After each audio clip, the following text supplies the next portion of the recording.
Hello! Magandang araw po. Gago! Dito natin makikita, no, mga kababayan, mga kaibigan, no, ang sakripisyo ng mga politiko natin, no. Biruin mo! Tingnan mo! Nasa squatter to, squatter, Bato yan, pero squatter yan. Iba yung Eto, si Kiko to, no. Itong street nila. Itong street na yan, squatter yan, Putang ina. Mga kababayan, gumanti kayo kung galit kayo sa kanila. Kung hindi kayo nasikaso nung mga panahong naghihirap kayo. Mga panahong lumalapit kayo sa kanila, hindi man lang kayo pinansin. Baka naman po pwede ngayon. Huwag nyo din silang pansinin. Taragis. Pero mo, pupunta ba, sa tingin mo si Kiko pag ordinaryong tao, pupunta ba tong tao na to dyan? Ordinaryong araw na hindi eleksyon, pupunta ba to dyan? Squatter yan.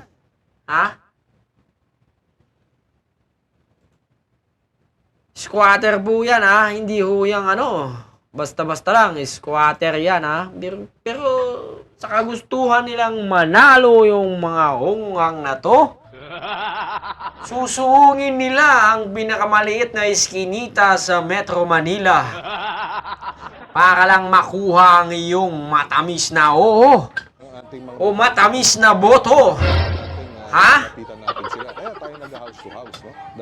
Biruin mo?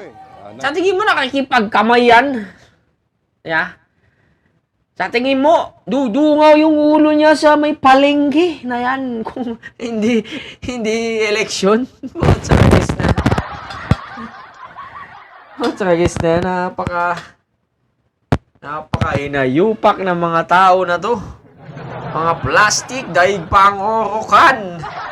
Alam niyo, pag tumabi yung orokan sa inyo.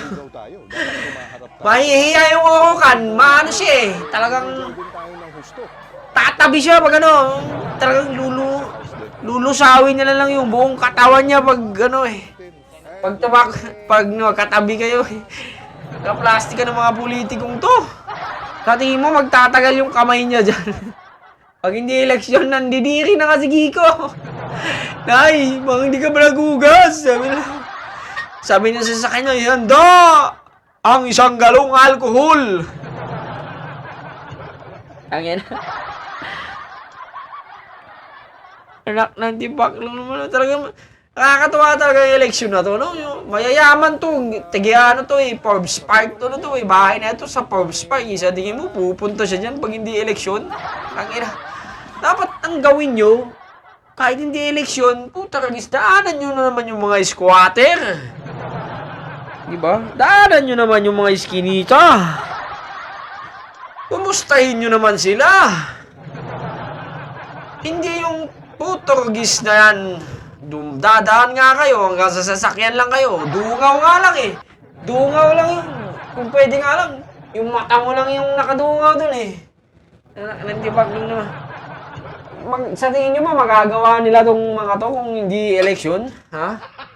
Gago! Sa mga niyurakan, sa mga politiko, sa mga hindi pinansin,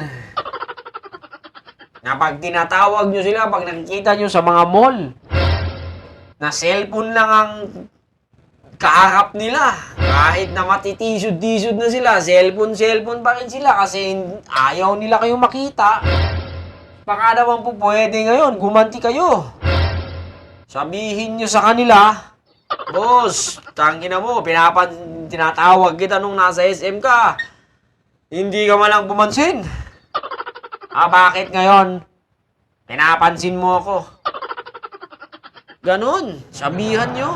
At saka, sa lahat ng mga kinakamayan ng mga kandidato, mga pa-senador o mga pa-congressman, mayor, councilor, barangay tanod, barangay chairman, tanungin nyo kung ano ang plataforma nila.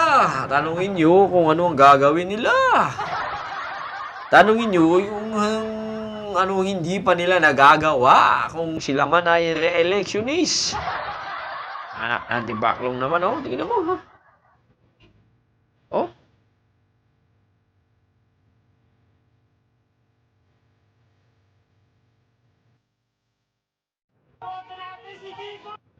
Oh, tingnan mo.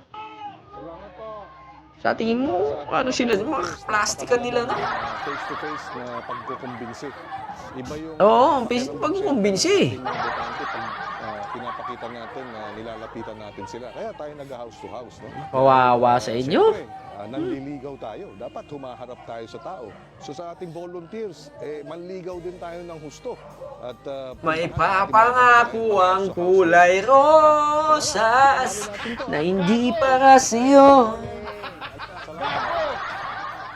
Kaplastika ng mga politiko!